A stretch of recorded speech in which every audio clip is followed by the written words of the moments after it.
موتور برقی 6500 جن پاور با ظرفیت باک 10 لیتری دارای 2 تا پورت خروجی 230 ولت استارتیه. اینم که واسه بنزینشه، حالا میتونید محفظه بنزینتون ببندید. پورت خروجی موبایل داره 2 تا همزمان میتونید شارژ کنید. برق 12 ولت داره، میتونید حتی به باتری ماشین هم وصل کنید. این مدل چرخدار هم هستش، چمدونی، قابل حمله، هر جام خاصی میتونید با خودتون ببرید. این مدل دارای یه ریموت هم هستش که همون لحظه از راه دور میتونید خودتون خاموش یا روشن کنید. این هم هندلشه، زمانی که شما مثلا استارتش هم کار نکرد، حالا به هر دلیلی میتونید با هندل هم روشن کنید. این هم صداشو اگه بخواید ببینید،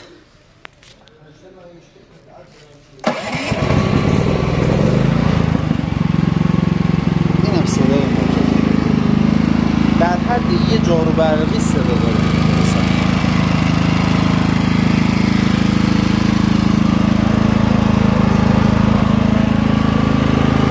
اینجا هم اگه دقت کنید زده سایلنت